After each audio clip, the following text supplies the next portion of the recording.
Bom, boa tarde a todos, né? Eu vou começar a parte final, né? Perdão, começar a parte final é ótimo, né? Bom, eu vou finalizar, né, o capítulo 36 do Halliday que está associado à parte de difração, né?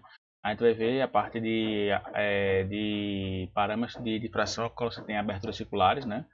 Que é um ponto bastante interessante, né, da difração, porque nós temos lentes, né, que podem formar, né, padrões de difração, né? E disso você consegue resultar em outros fenômenos associados, né? Por exemplo, você pode fazer no telescópios, né? No microscópios, né? E isso está associado ao fato, por exemplo, de você ter possibilidade de, no caso, uma de resolução, né? Ou seja, né, você tem vários feixes, né? E você conseguir distinguir dois feixes, né, para uma posição angular muito pequena, né? Aí isso dá a noção de resolução, né, o critério de Rayleigh, né, para você conseguir fazer essa distinção, né? E a gente vai falar também, né, como é que se comporta, né, a intensidade de difração quando você tem fendas duplas, né? Quando você tem, digamos, uma fenda que tem uma abertura muito pequena e outra com uma abertura de dimensões compatíveis com o convênio da luz. Depois a gente vai falar especificamente sobre a grade de difração, né, que é um arranjo composto por diversas fendas duplas, né, na qual você tem diversos dispositivos ópticos, né, tanto de transmissão e recepção que trabalha nessa configuração de grade, né.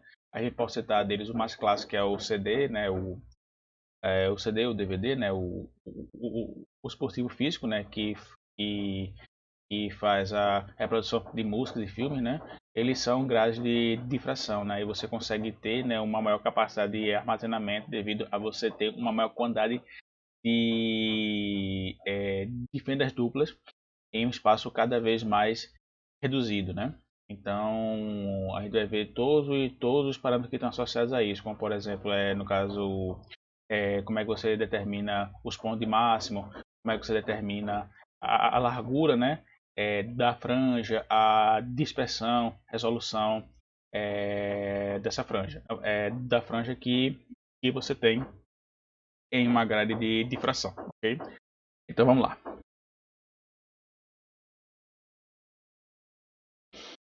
Vou colocar aqui, né?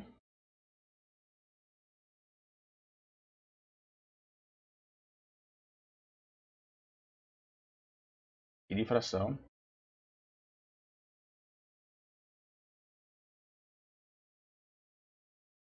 em uma figura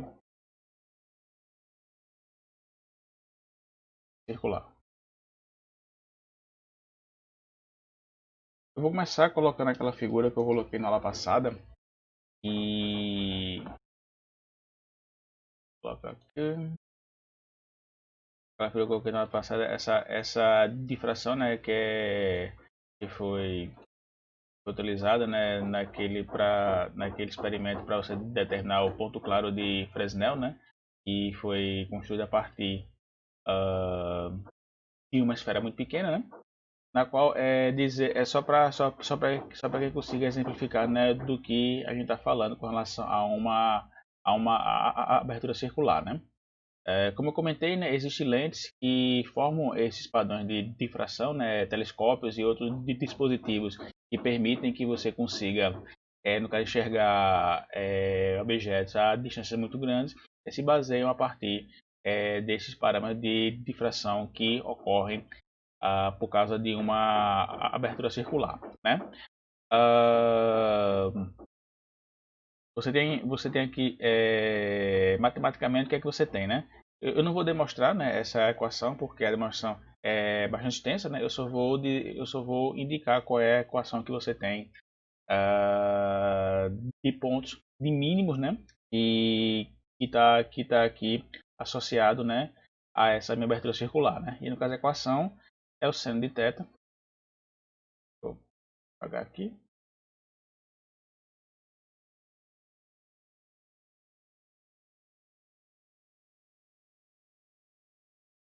A equação que a gente tem é seno de θ, né? Que é chamado daquele ângulo que é formado a partir do eixo central e a posição que você tem, né, do primeiro ponto mínimo, né?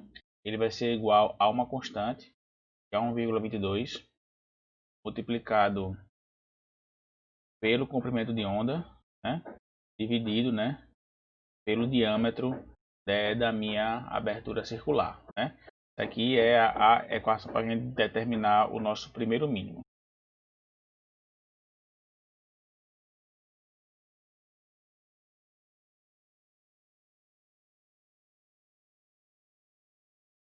Okay? Quero que seria justamente essa região aqui, entre os dois pontos de máximo aqui, né? E a gente, como eu tinha mencionado, esse D, ele é o diâmetro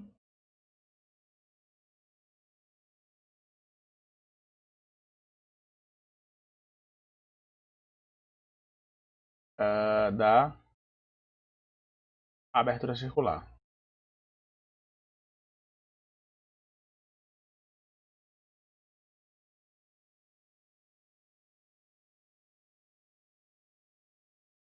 Ok?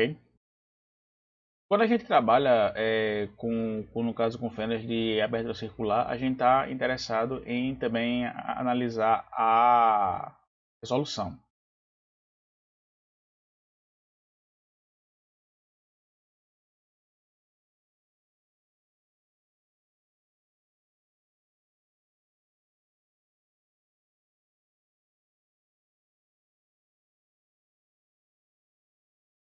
Né?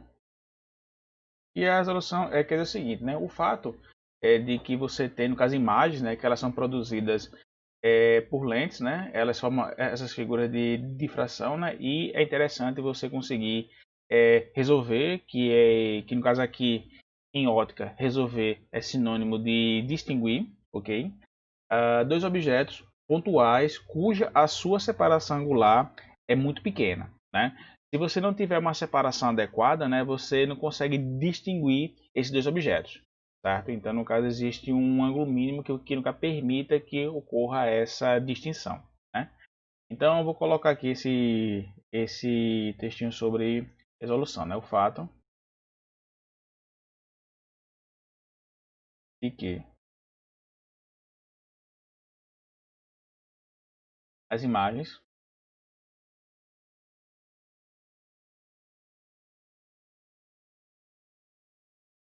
reproduzidas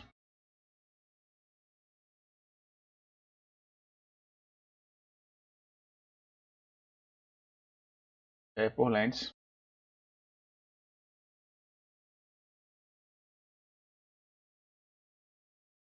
são figuras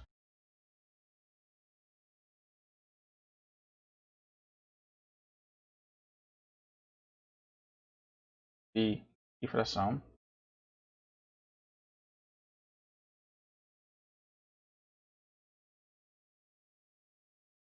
é interessante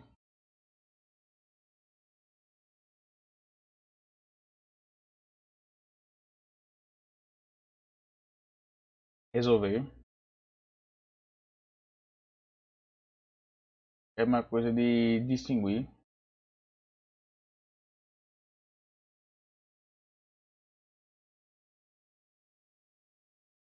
dois objetos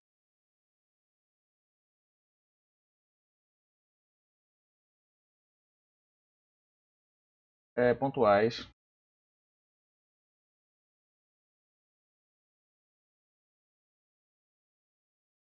cuja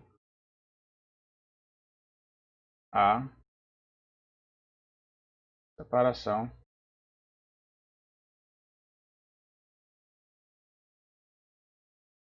angular é pequena.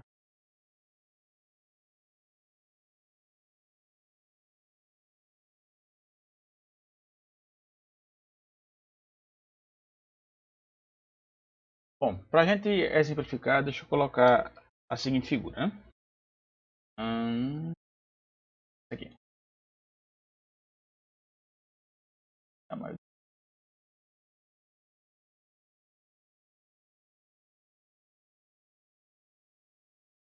certo? A gente tem aqui três situações, né?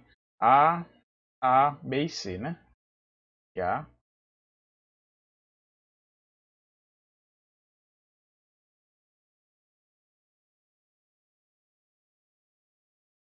A, B e C, beleza? Em que, em que no caso a gente tem, né, duas fontes pontuais, né? Aqui nessa figura A, né, você tem que a separação angular, né, entre essas fontes é muito pequena, né? É pequena de tal forma que você não consegue distinguir, né, por essa imagem que você tem dois objetos pontuais, né, como se fosse um único objeto, né? A gente no caso observa, né, que os pontos de máximo de ambas as situações de ambos os objetos, perdão, eles são muito próximos entre si, né? Então você não consegue ter essa distinção. Aqui nessa figura B, o que é que você tem? Você tem, certo? Você consegue, né, que no caso as fontes, elas começam a se tornar distinguíveis, né? Só que mesmo assim, essa distinção ainda ela não é muito significativa, né? Mas o que é que você tem, né? Você tem, digamos, os máximos, eles são mais separados entre si, né? E você tem, no caso, basicamente aqui, né? Se você fizer aqui, digamos, uma extrapolação aqui, né? Você teria algo mais ou menos assim, né? Então, no caso, o que é que você tem? Você teria, digamos, o mínimo, certo? Você teria aqui, digamos, o mínimo de digamos, no caso, o ponto pelo mínimo, né, de uma fonte aqui, certo? Ela tá coincidindo com, no caso, o máximo da segunda, né? Se eu chamar isso aqui, por exemplo, de fonte um e aqui de fonte 2, certo? O que é que eu tenho? Eu tenho aqui o mínimo, né, da fonte 2. Ela está coincidindo, né, com o máximo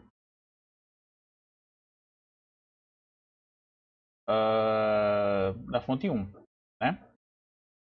E aqui, né, na terceira situação, né, você tem, né, uma chance angular relativamente alta, que no caso permite que você tenha uma distinção completa entre esses dois objetos, né? Ou seja, né, você não tem, né, você tem apenas, digamos que você tem uma coincidência aqui dos pontos de mínimos, certo? Das duas fontes, né? Ou seja, né, digamos, o mínimo dessa fonte um coincide com o mínimo da fonte 2. Então, nisso você consegue ter uma maior distinção aqui, certo? É, então, deixa eu colocar aqui esse textinho falando sobre essas situações aqui, né? Vou colocar aqui. E,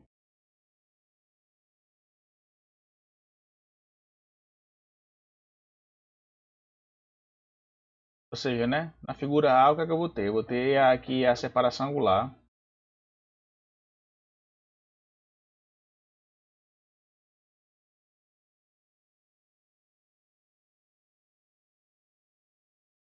das fontes.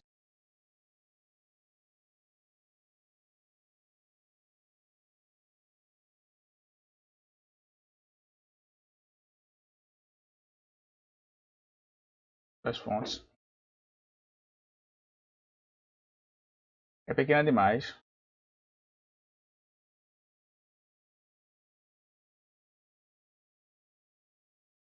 Tá, tá meio torto. Deixa eu ver aqui.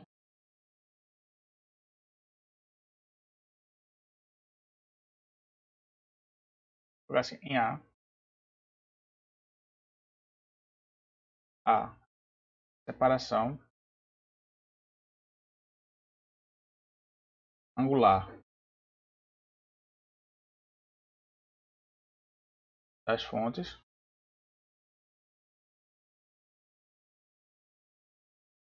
É pequena demais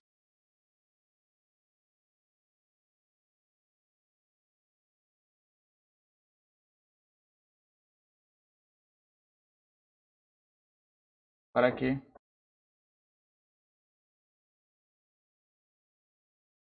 possam ser distinguidas.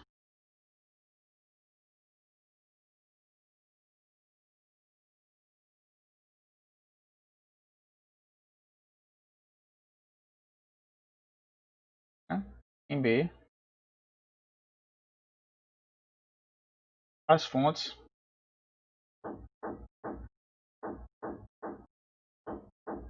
mal podem ser distinguidas,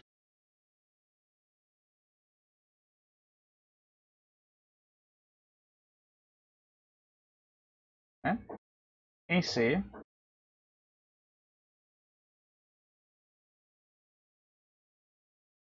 as fontes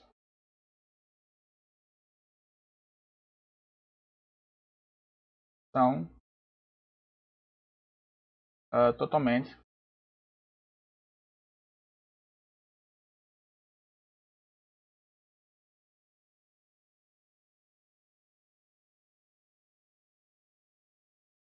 distinguidas, ok? É... Um detalhe aqui.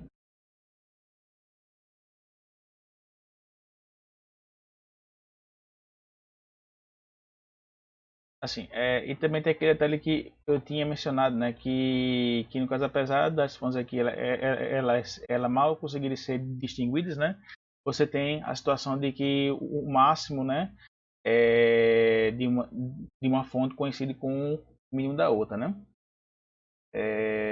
E isso é o critério mínimo que você tem para que ocorra a distinção entre duas fontes pontuais, né? Então, vou colocar isso aqui, todavia,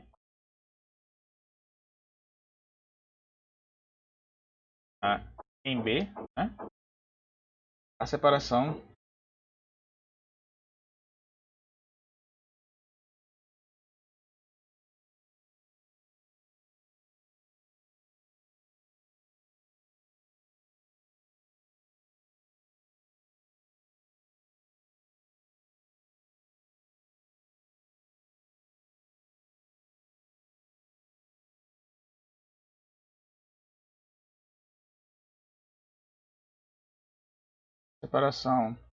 angular é de tal forma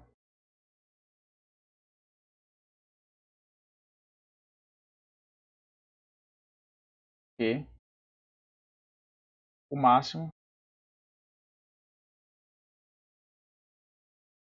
central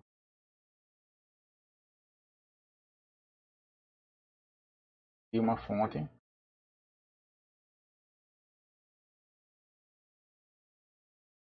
coincide com o mínimo central da outra fonte.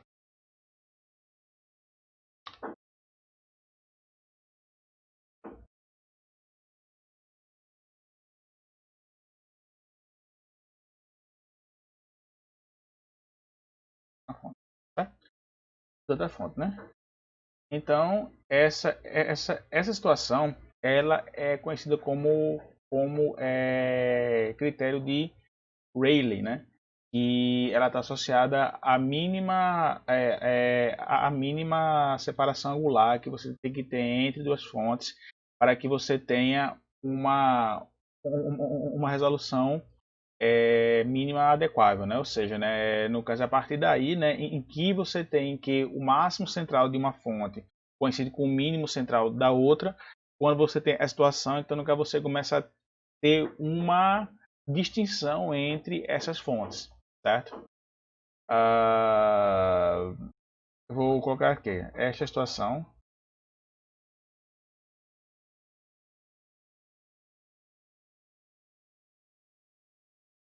conhecida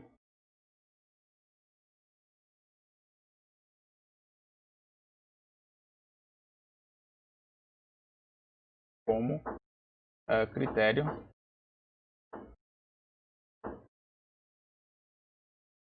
de Rayleigh,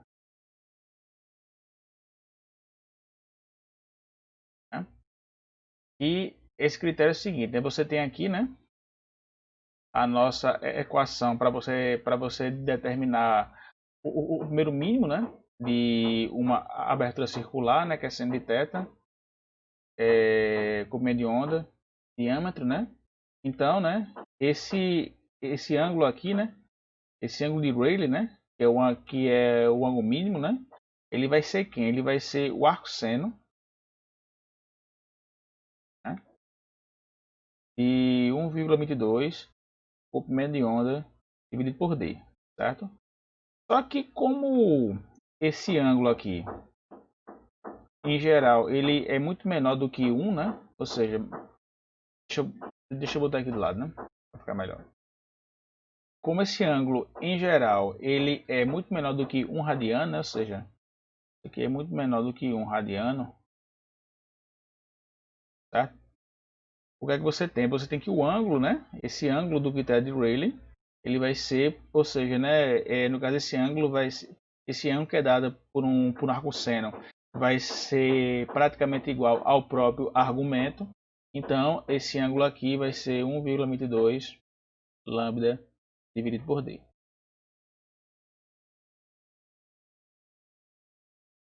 Certo? Então, qualquer ângulo abaixo disso, né, você tem exatamente essa situação aqui indicada pela figura A, né, na qual você não consegue ter uma distinção entre duas fontes pontuais.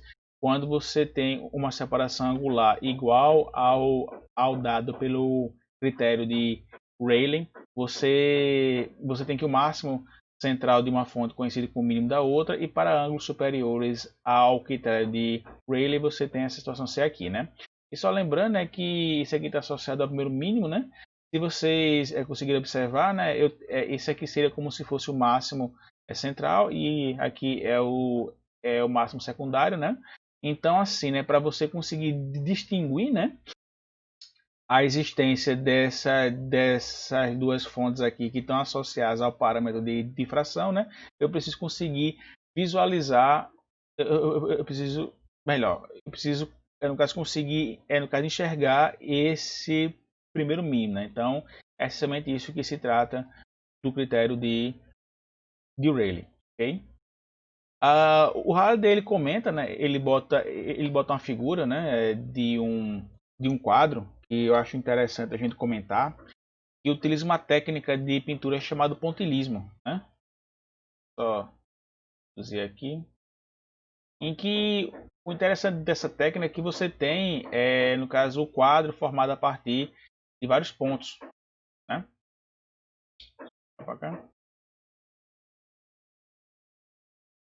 Né? Você tem, no caso, você tem o quadro formado a partir de vários pontos, né? E o interessante é que, dependendo da posição, né, como você enxerga, né, como você se aproxima, você afasta, observa de lado ou do outro, né, você consegue, no caso, enxergar cores distintas, né? Que isso ocorre justamente devido a esse critério de no caso Rayleigh, né? Dependendo da posição como você está observando esse quadro, né? Você consegue ver esses pontos, ele tornam-se para o observador mais próximos ou mais distantes. E com isso você começa a criar uma sobreposição de cores, né? Então, no caso, essa técnica aqui é chamada de pontilhismo.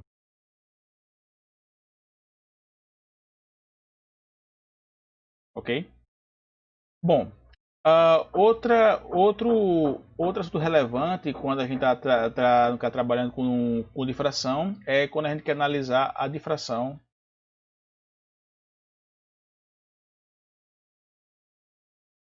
por duas fendas.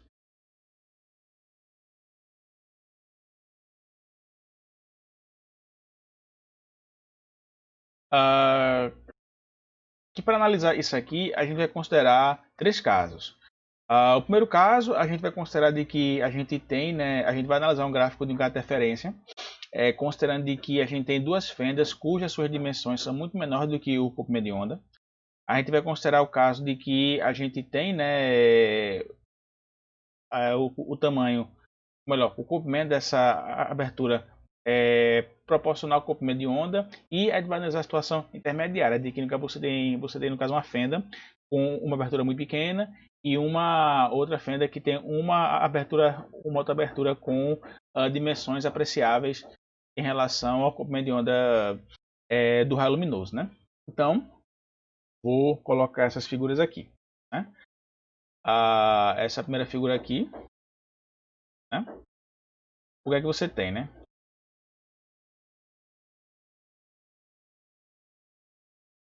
Nesse caso aqui, nessa figura, o que é que você tem? Você tem um gráfico.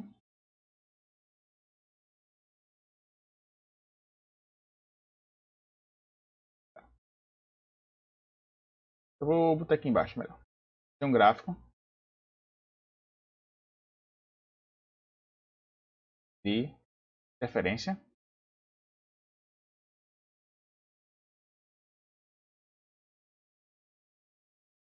né? Ele é produzido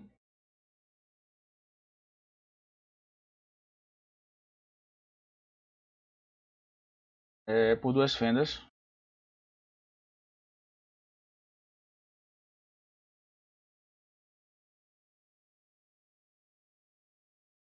é, infinitamente estreitas.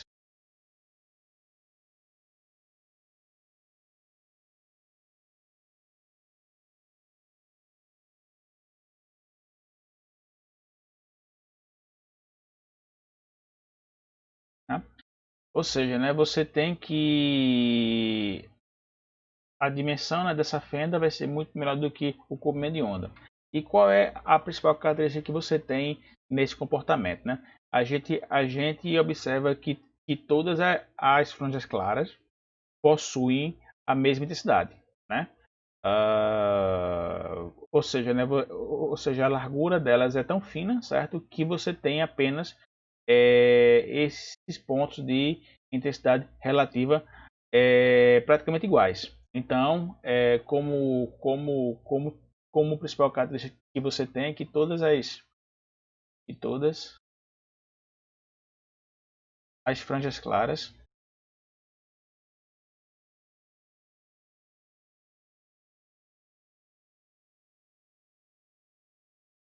possuem é, a mesma intensidade.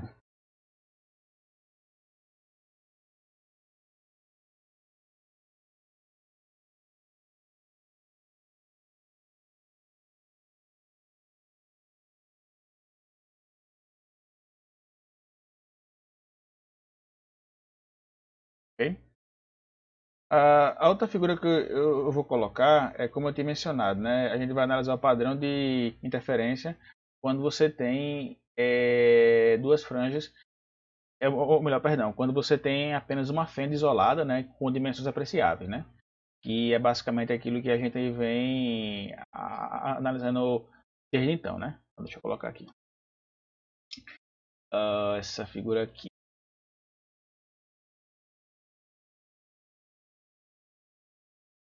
O que é que você tem, né? Aqui, certo? O que é que você vai ter? Você vai ter aqui um gráfico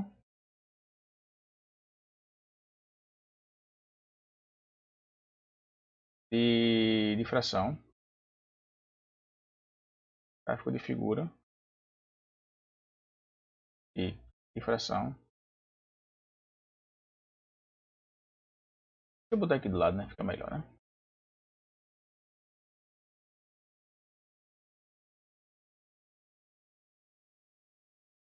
Vai ter um gráfico de figura.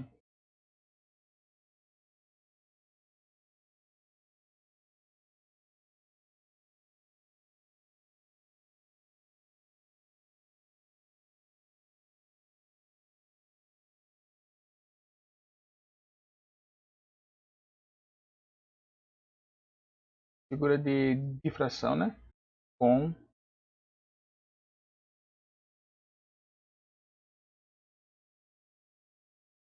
Com uma fenda isolada.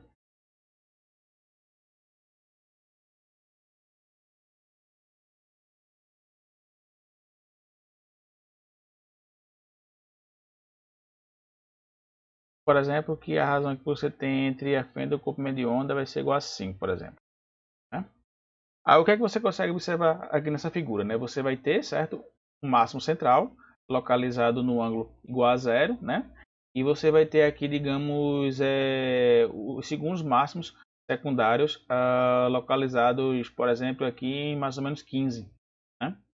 É o que você vai conseguir observar. Né? Como uma figura de difração de fenda única que a gente tem analisado até então. Certo? E agora a gente vai verificar como é que se comporta, né, a figura de interferência produzida por duas fendas, né, considerando que uma é muito estreita, né, e a outra possui dimensões, no caso, compatíveis com o comprimento de onda do raio luminoso. Né? Então, essa figurinha aqui. Né? Antes de colocar o texto, o que é que a gente consegue observar, certo?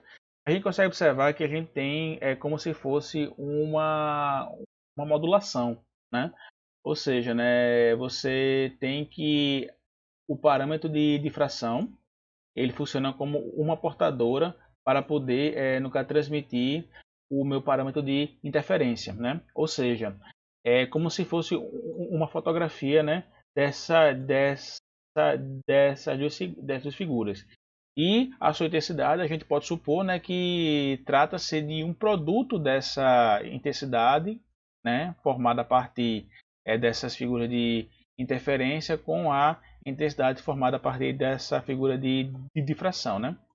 Na qual a gente consegue observar aqui, né, que a gente entre 10 e 15 a gente tem uma intensidade igual a zero, né?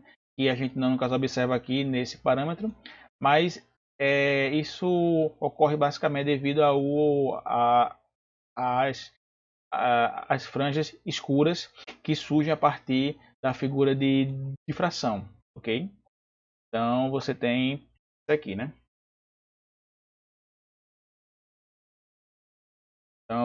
Então caso eu vou colocar aqui, né? Figura,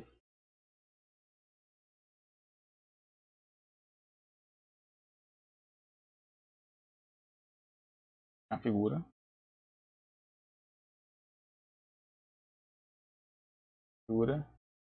de referência,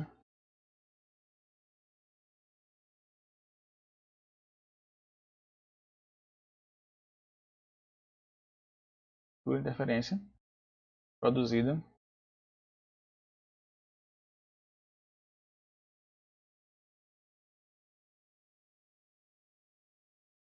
por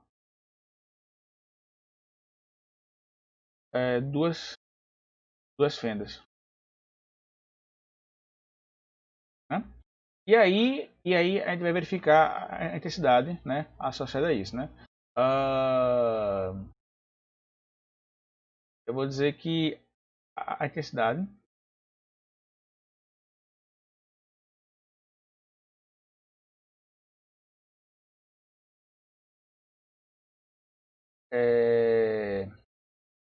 da figura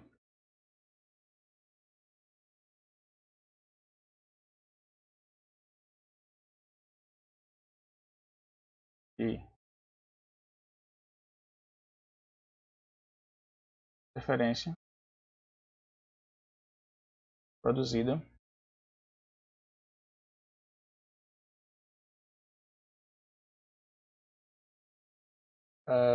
por duas fendas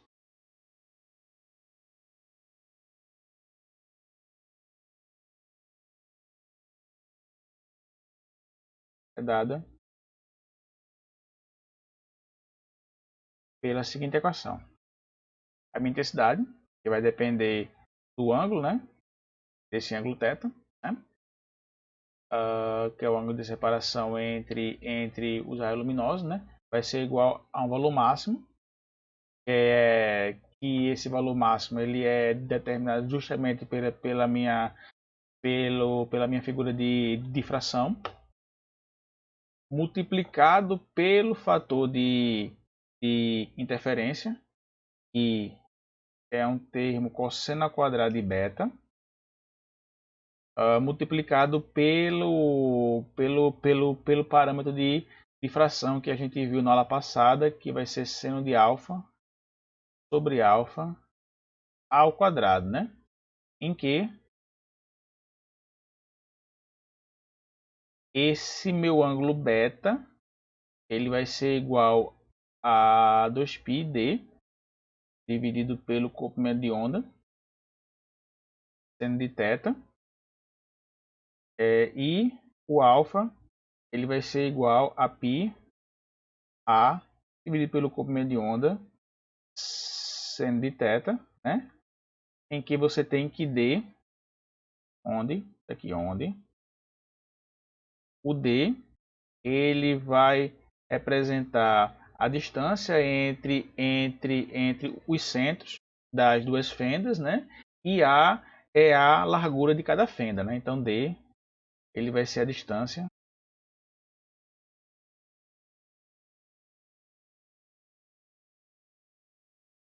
entre o centro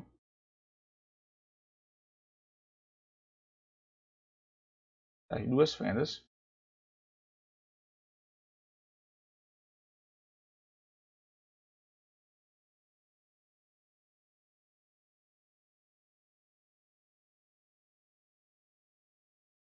e A representa a largura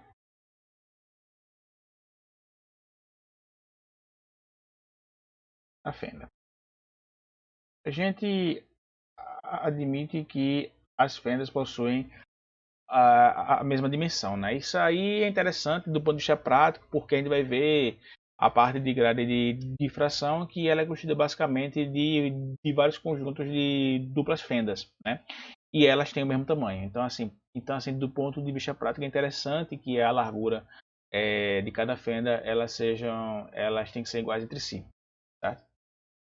O detalhe assim, né, que esse parâmetro aqui, como eu tinha mencionado, esse cosseno quadrado de beta, ele é chamado de fator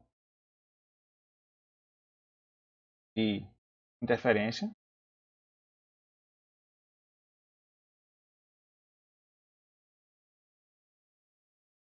E esse parâmetro aqui, seno de alfa sobre alfa ao quadrado, ele é o fator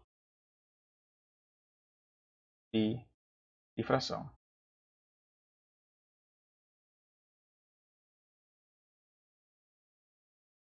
Ok? Bom, um outro assunto que a gente fala com relação à difração são as grades de difração, tá? Ou rede de difração, né? Vou colocar aqui, rede de difração.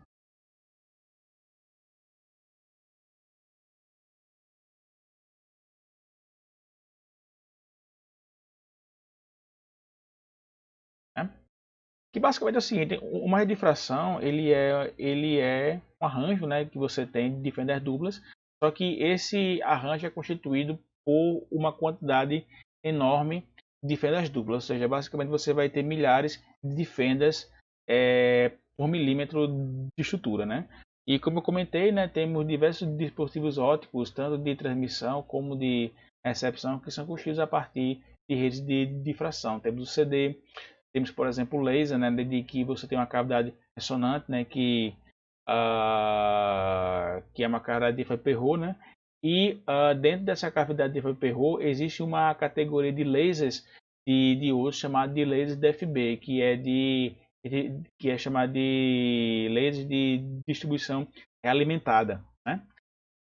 Que são lasers utilizados em telecomunicações, na qual você consegue ter, digamos, o comprimento de onda de emissão com uma largura extremamente estreita, que permite que você realize a modulação, né, dessa minha informação, né, você pode modular em torno de gigahertz, né, então você consegue ter a viabilidade de comunicações ópticas de alto desempenho devido à utilização desses tipos de lasers, né? Esse laser DFB possui uma rede de difração dentro da sua cavidade ressonante, por exemplo, né? Então vou colocar aqui, ó, uma rede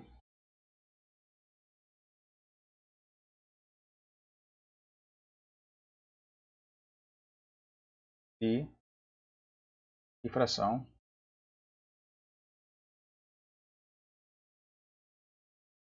é um arranjo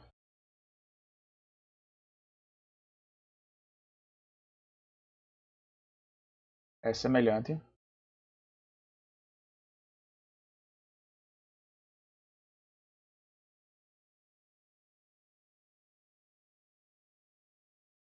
ao do experimento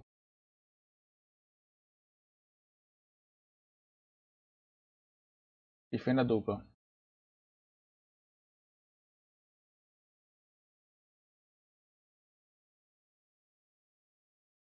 Exceto pelo fato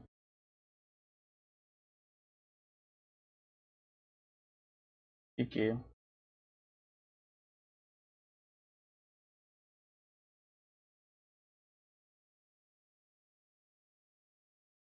o número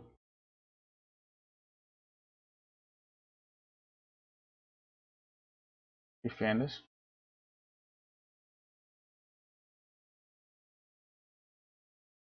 pode chegar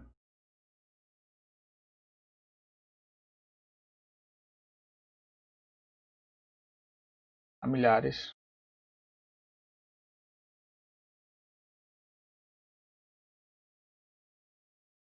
por milímetro.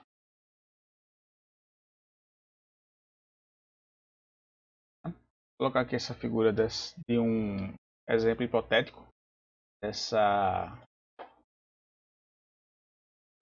rede de difração.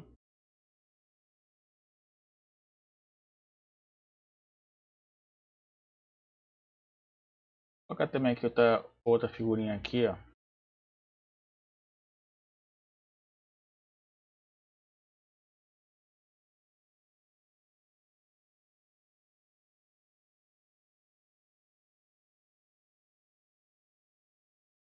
Que é essa figurinha aqui, né? O que é que você tem aqui? Você tem aqui uma rede, no caso hipotética, constituída por 5, né? Fendas duplas, né? Ou seja, uma gradificação constituída por 5 fendas, né? E que no caso você tem que os raios luminosos que saem, né, dessas fendas, elas se encontram em um determinado ponto P, né? Localizado aqui nesse meu anteparo de observação. E você tem como, no caso, característica, né, a interferência construtiva associada a esses aos raios luminosos que saem dessa fenda aqui, né? E o interessante é que você analisar o gráfico de intensidade de uma rede de difração, né? Aqui está, no caso, exposto aqui, né, digamos, os modos, né? Aqui, no caso, o modo fundamental. E aqui temos os modos secundários, M1, 2 e 3, né? E que no caso você observa que você tem, né, em uma grade de difração, você tem que as franjas claras possuem praticamente a mesma intensidade, né? E você tem, digamos uma grande região, né, de franja escura, né, que fica localizado entre duas franjas claras, né? E também a gente observa que, além da intensidade dessas franjas claras serem praticamente iguais, a gente tem que a largura, né, dessas franjas é muito estreita em comparação à região aqui de franja escura. Então, no caso, você tem, no caso, realmente como fosse linhas de difração, né? Você pode colocar, por exemplo, colocar um laser de neônio, no caso, incidindo sobre essa grade de difração, e você consegue observar na tela de observação essas linhas, né? Bastante estreitas, né? Devido a esse parâmetro de difração ocasionado aqui pela minha grade, né? O interessante que a gente pode observar é o seguinte, que aqui com uma grade de difração você consegue obter, né, uma seletividade, né, de comprimento de onda, né? Ou seja, né, eu consigo determinar, né, digamos, a partir da pulsão angular que eu tenho, né, de um eixo central com relação aos meus raios luminosos, eu consigo, digamos, a partir do espalhamento que isso causa, por exemplo, que eu estou considerando que eu estou colocando a luz branca aqui, né? Se tiver um espalhamento, eu consigo determinar, digamos, um determinado modo, né? Uma determinada posição aqui, né, desse meu associado ao M, eu consigo determinar claramente um determinado comprimento de onda. E a gente observa, né, que a intensidade fica praticamente igual no caso em todos, ou seja, né, eu posso selecionar um comprimento de onda que que ele vai ter sempre a mesma, no caso, intensidade, né? Se eu selecionar para o caso verde ou para o azul, ambos os comediões selecionados vão ter a mesma intensidade de difração. Essa é a principal característica que você tem de uma rede de difração, né? Então, no caso, o que é que ele vai fazer, né? A gente vai analisar agora, certo? Aí vai analisar o cálculo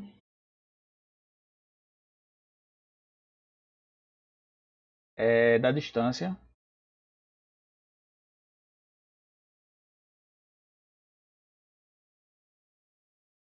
entre duas fendas.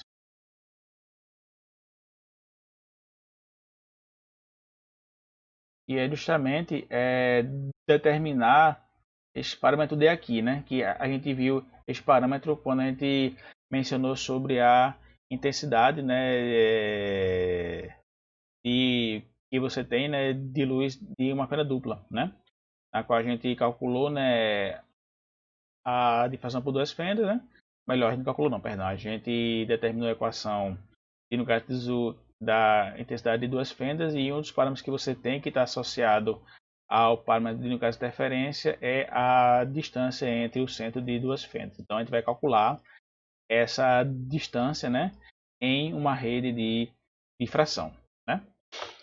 Para tal, né, deixa eu colocar mais uma figurinha aqui. Essa figurinha aqui.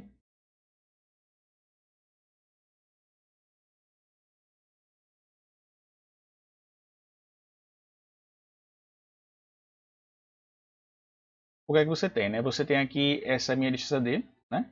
Entre duas fendas, né? Que é o parâmetro que eu quero determinar, né? Determinar o que é que você tem, né? A gente faz o mesmo procedimento que a gente fez com relação à diferença de fração, de que no que a gente quer analisar a diferença de percurso entre esses raios vizinhos aqui, certo? E a gente vai ter uma interferência construtiva, certo? Ou seja, isso aqui, né? Deixa eu apagar. A gente vai ter isso aqui, né? Essa minha essa minha diferença de percurso aqui, ΔL, né? Esse meu ΔL aqui, ele vai ter que ser igual ao comprimento de onda. Quando eu tiver essa situação, eu vou ter, né? Eu vou ter interferência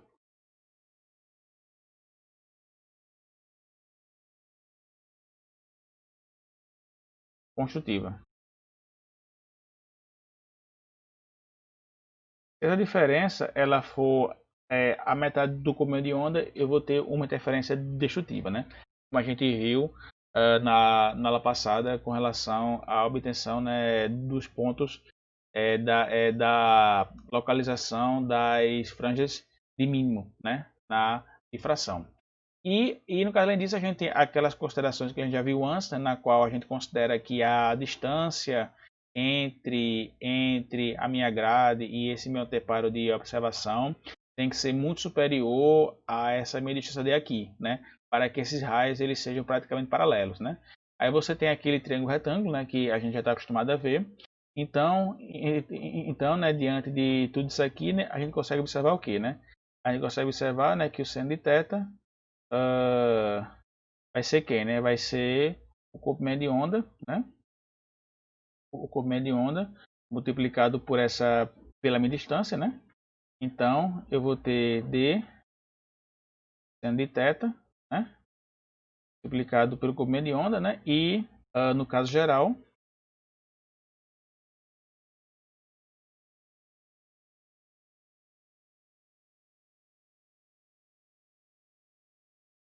que é que eu vou ter, né? Eu vou ter que d seno de θ vai ser igual a m multiplicado por esse comprimento de onda, né?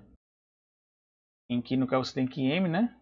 Ele pode ser 0, 1, 2, né? Isso aqui indica, no caso justamente, os meus máximos, ou seja, né, a minha região de franjas claras.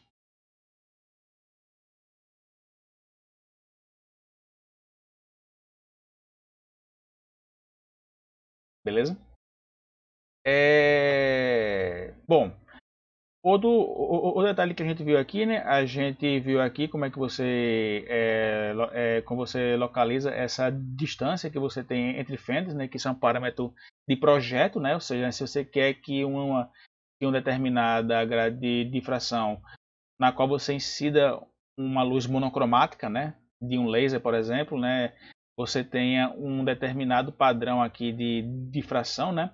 Se eu quero determinar se eu quero determinar a posição entre essas duas franjas, né?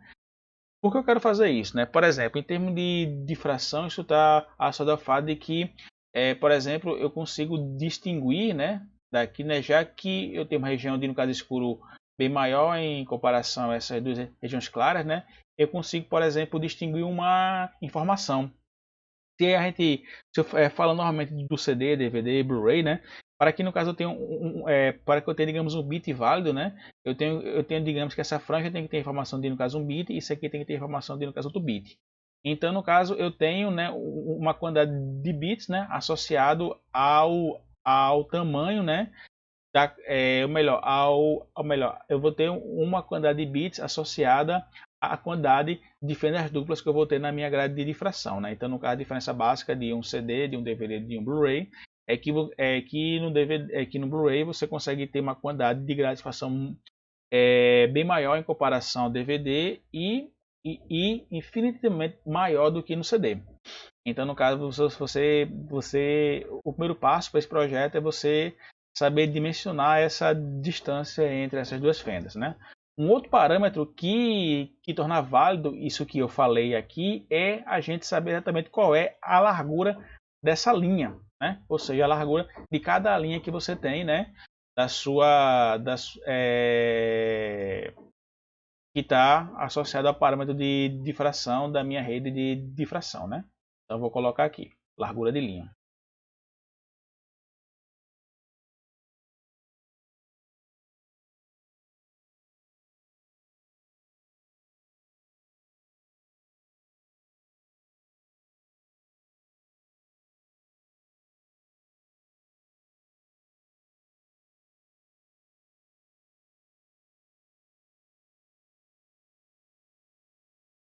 Para tal, vou colocar aqui mais uma figurinha. Essa aqui.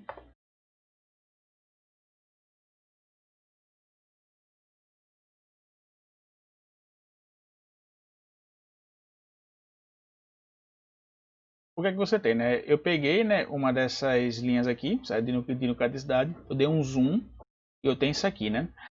Eu peguei, no caso em específico, essa aqui que é no caso central, na qual θ é igual a zero, né? E aí, o que é que eu vou ter, né? Eu vou ter que, assim, né? Eu tenho esse meu parâmetro aqui, né? Na qual eu estou chamando de delta θ, né? ml, né? Que no caso é justamente a separação angular que eu vou ter que está associada ao meu primeiro mínimo, né? Ou seja, o que é que eu tenho, né? Eu tenho aqui o ponto de máximo, que no caso é conhecido como θ igual a zero, né? E eu vou ter aqui um determinado ângulo que a distância entre a minha posição central e esse ângulo vai corresponder ao meu primeiro mínimo, certo? Então disso eu consigo obter a largura, certo? Dessa linha, né? Então, né, só para a gente exemplificar aqui, colocando aqui o texto, né? Ou seja, né, a capacidade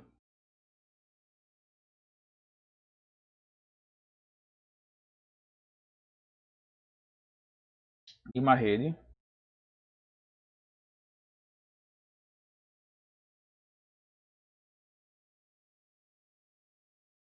de difração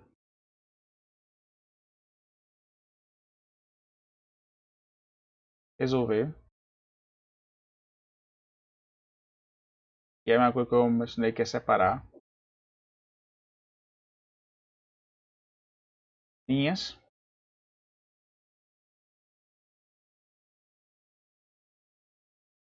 de diferentes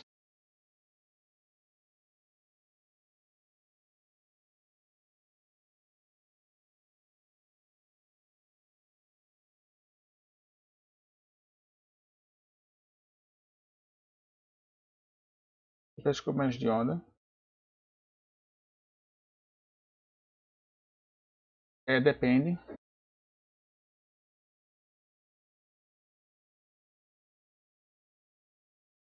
da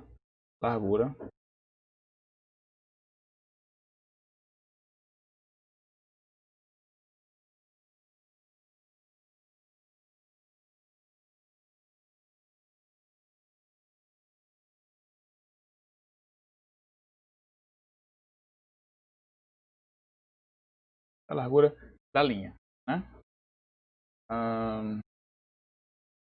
Então, no caso que eu tenho, né? Para eu terminar, né, essa largura da linha, a gente vai analisar o seguinte, né? Isso aqui é a densidade da linha. Vou colocar outra figura aqui. Essa figura aqui ajuda também a selecionar a telezinha aqui. Isso aqui é uma figura que ela mostra, no caso justamente, né? Aqui tem a grade de difração, né? A gente observa que a gente tem no caso múltiplos, né, de D, né, que é justamente o múltiplo associado a essa distância que eu vou ter, né, entre duas fendas, né, desse múltiplo, né, e no caso a gente vai ter, né, justamente aquela situação na qual, né, a gente já lidou antes, né, em que a gente tem que essa distância entre essa minha grade e a minha tela de observação vai ter que ser muito maior, né, em comparação ao conjunto, né, de, é, de fendas duplas associadas à minha rede de difração, né? Associada à minha rede de difração. E, e no caso com isso eu vou ter que os raios que saem, eles são praticamente paralelos, né? Então no caso, esse raio aqui, ele é o raio associado ao primeiro mínimo, né? E aqui chama esse raio no caso inferior, ou seja, né, no caso eu estou pegando a extremidade da minha rede, né? E esse ângulo aqui, né? Que é justamente esse ângulo que eu vou ter entre esse meu máximo, né? E essa minha região aqui não está igual a zero, que aqui corresponde ao primeiro mínimo. Isso aqui corresponde. Isso aqui corresponde justamente, né? Ao primeiro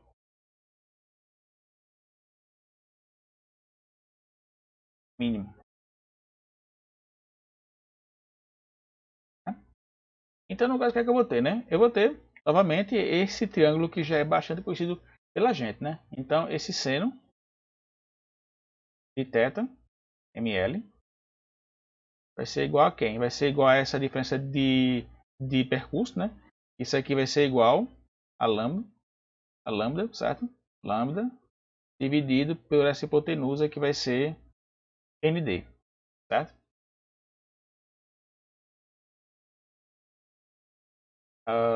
Só lembrando, né?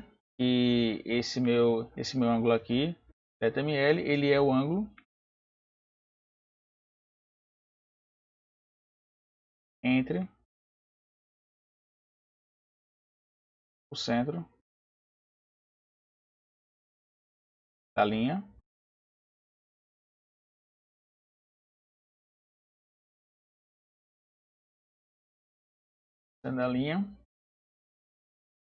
uh, e o primeiro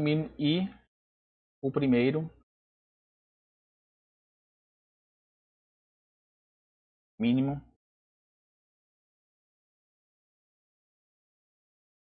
de intensidade.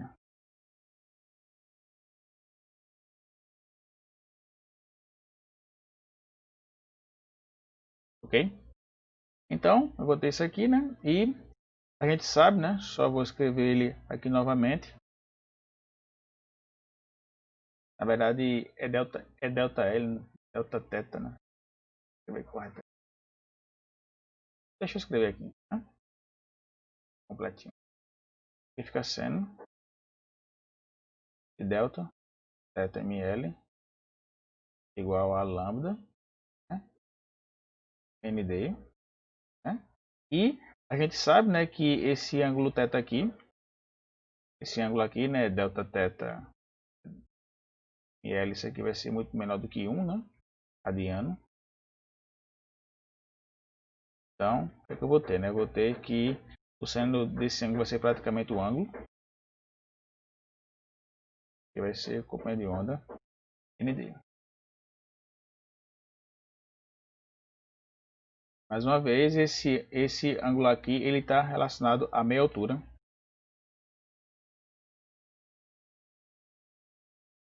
A meia largura, perdão.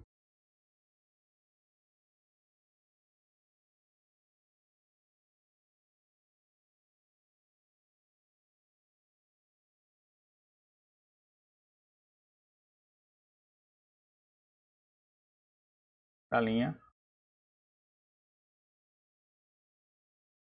central. Ok? A gente tem, né, para o nosso parâmetros aqui, né, a gente pode ter regiões, né, aqui, né, é, de meia largura, né, localizadas, né, no ângulo diferente de igual a zero. Ou seja, a gente pode ter aqui, né, nessa outra situação aqui, por exemplo, quando a gente tem, né, uma meia largura, né, para um determinado ângulo θ qualquer, a equação ela vai ser diferente dessa aqui. Eu não vou demonstrar essa equação porque a demonstração ela é bastante complexa, né? Não é que o intuito aqui dessa disciplina. Eu só vou colocar a consequência dessa equação. Melhor, vou colocar somente essa equação. Repetindo, a gente com essa equação aqui, a gente determina a meia largura central, quando θ é igual a zero. Para a gente determinar essa meia largura para qualquer outra franja clara que está localizada a uma posição θ qualquer, a equação vai ser essa daqui, certo? Então eu vou escrever assim, para meia largura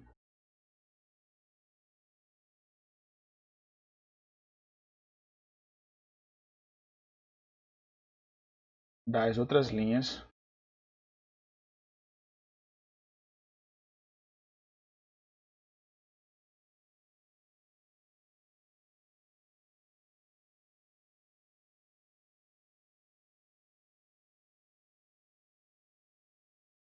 em função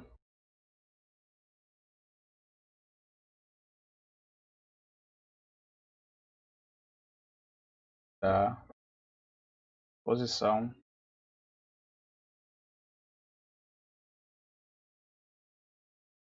em relação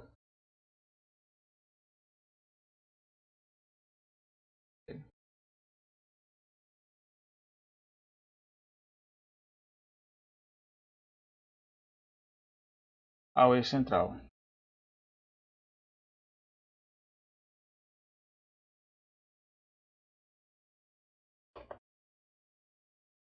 A equação é essa aqui, ó.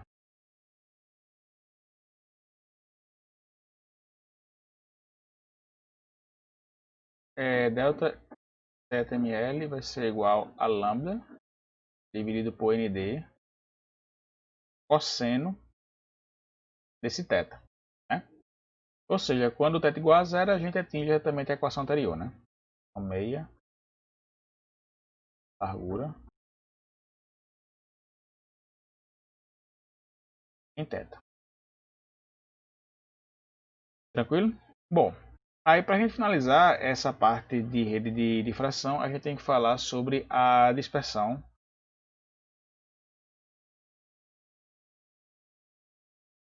e resolução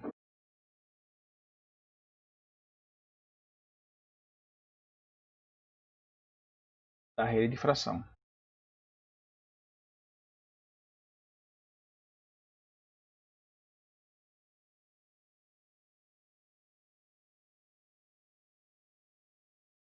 O que é que você tem, né? A dispersão, né? Ela está associada essencialmente ao espalhamento, né? Ou seja, o nível de espalhamento que você vai ter na minha rede de difração, né? Ou seja, né? Vai depender essencialmente, né? Desse grau de espalhamento dos diversos comediões que pode surgir quando você tem uma luz branca, né? Que no caso incide sobre essa minha rede de difração.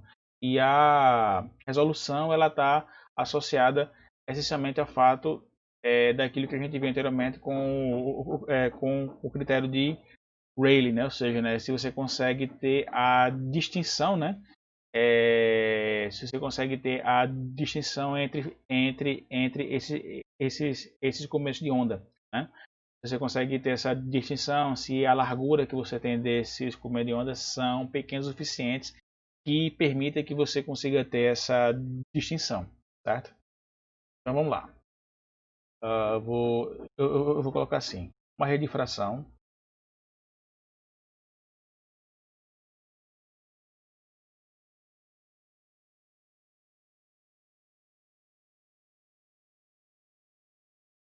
espalha as linhas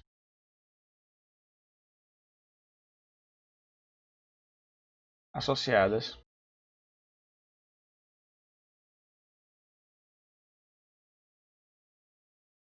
a vários comprimentos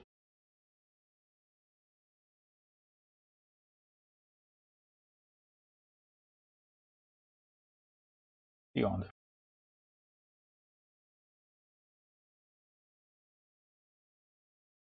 Esse espalhamento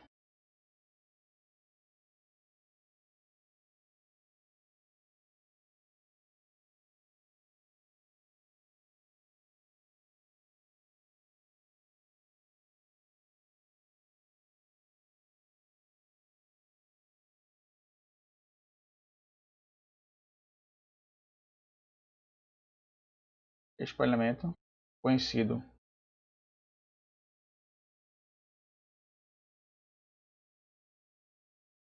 como versão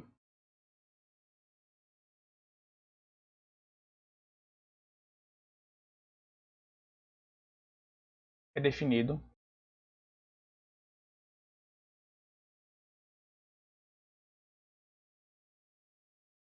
pela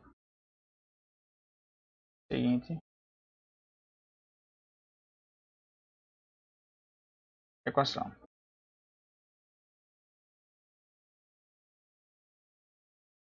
Ou seja, né, a minha dispersão que eu vou definir como sendo D maiúsculo vai ser igual à variação, certo? Angular, delta θ, dividido pela variação do comprimento de onda, né? Ou seja, em que esse meu delta θ ele representa a minha separação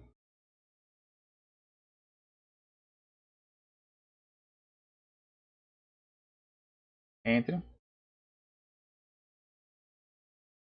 duas linhas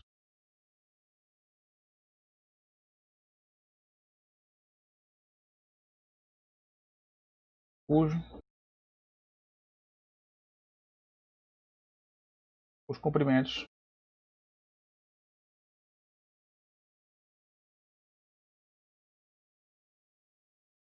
de onda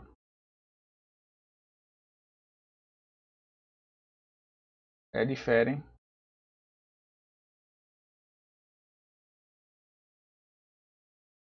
de delta lambda, certo? E como é que você analisa essa equação, né? Como é que a gente escreve essa equação em função dos parâmetros que a gente tem, né? Que a gente tem visto até então, né?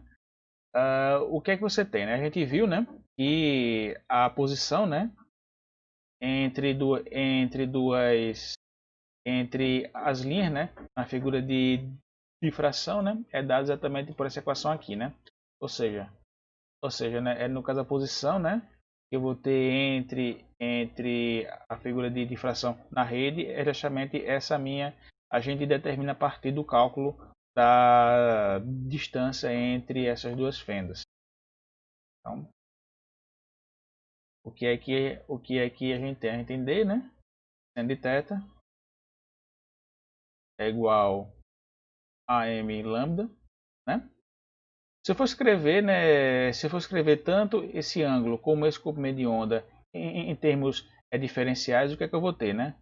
Ou seja, eu posso escrever, né, seno de θ como seno cosseno de θ, né? E eu posso escrever, né, o meu lambda em termos de, de variação de lambda, né?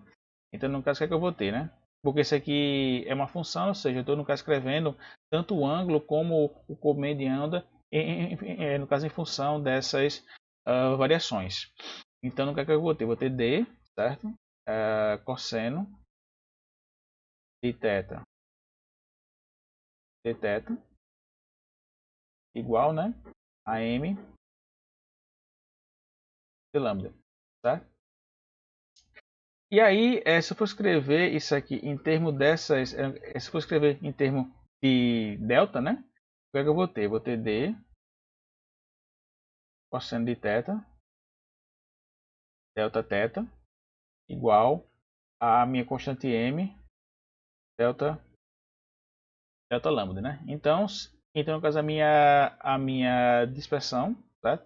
Vai ser igual à variação angular pela minha variação de comprimento de onda, vai ser igual a essa minha constante m dividido por d cosseno de θ, né? Isso aqui é um valor interessante, né? A gente consegue controlar a dispersão, né? A partir da escolha, certo? Do meu modo, do meu primeiro, segundo ou terceiro máximo de difração, né? Ou seja, né, no caso eu escolho na posição que eu quero, né? Aqui no meu anteparo de observação, bem como também consigo controlar essa minha dispersão a partir do projeto dessa minha espessura D. Né? Observe que todos esses parâmetros que a gente tem dependem do parâmetro de construção da minha, da minha rede de difração, certo?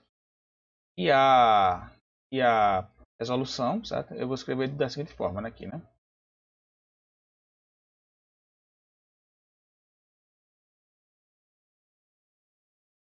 Solução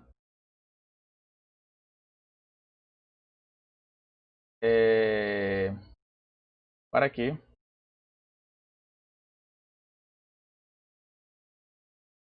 seja possível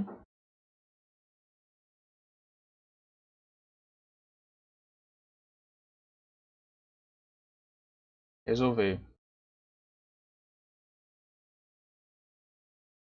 linhas cujo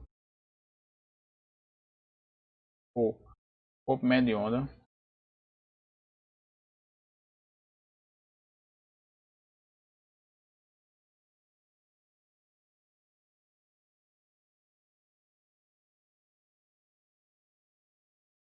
são muito próximos,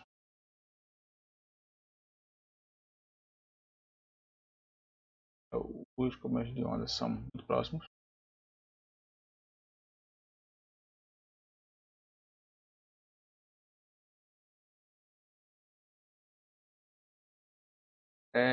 é preciso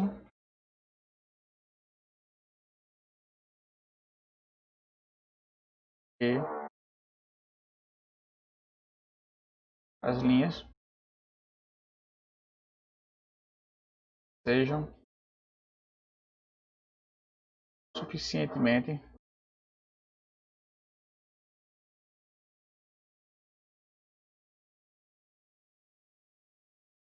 estreitas,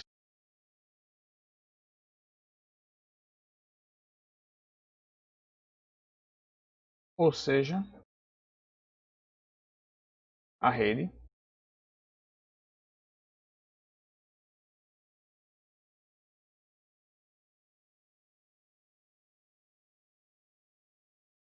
tem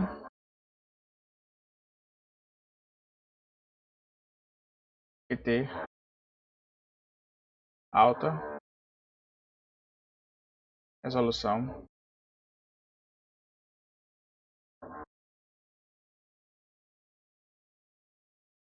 R, tá ok?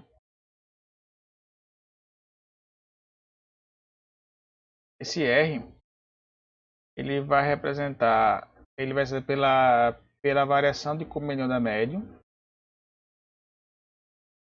dividido pela variação, ou melhor, pelo cubo da média, dividido pela variação de comprimento de onda. Isso aqui vai ser igual a N, que é a quantidade de fendas duplas que você tem, multiplicado pela ordem que você está trabalhando, né? Da posição, né, dos pontos de máximo, né?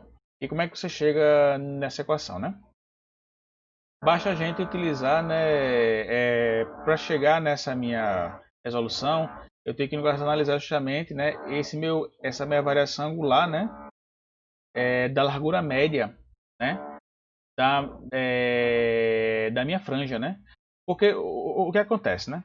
Se a gente voltar para cá, cadê? Se a gente voltar para cá, aqui o que é que eu vou ter, né? A minha resolução, ela tem que ter, ela tem garantia de que eu tenho que ter esse ângulo aqui, na qual eu tenho que ter duas linhas, né? Elas têm que ser perfeitamente resolvidas, né? E esse ângulo aqui que isso ocorre, ela tem que obedecer o critério de Rayleigh, né?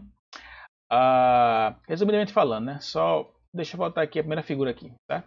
Com a entrada ali, no caso, resolução, né? Você tem aqui, né? Você tem aqui dois pontos, né? Você tem aqui o central e você tem aqui no caso, o segundo máximo e então no caso você tem aqui o primeiro mínimo que está, no caso o primeiro mínimo que está localizado entre o máximo central e esse segundo ponto de máximo aqui, ok? Então, para que eu consiga visualizar, né, exatamente aquilo que a gente viu no começo da nossa aula, eu tenho que ser capaz de conseguir enxergar esse primeiro mínimo que está localizado entre esse máximo central e esse máximo secundário aqui, ok?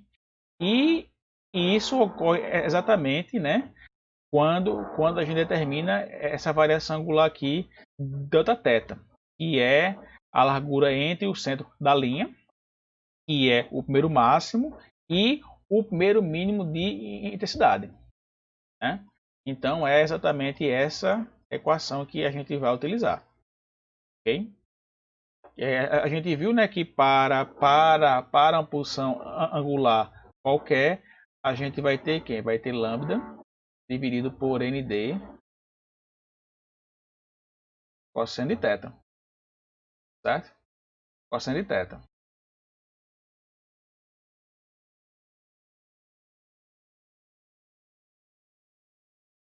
Bom, aí o que a gente vai fazer, né?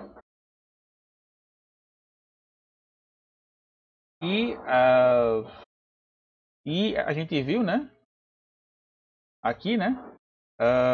Na qual a gente tem que a gente pode associar também essa variação aqui em função da variação do comprimento de onda em função dessa minha equação aqui de dispersão, certo? Ou seja, né? O que é que a gente tem, né? Que essa minha dispersão aqui vai ser quem, né? Vai ser essa minha variação, né? De θ ml por comprimento de onda vai ser igual ao comprimento de onda nd cosseno de θ, né? Então, essa minha variação aqui, ΔML, vai ser igual a quem? Vai ser igual a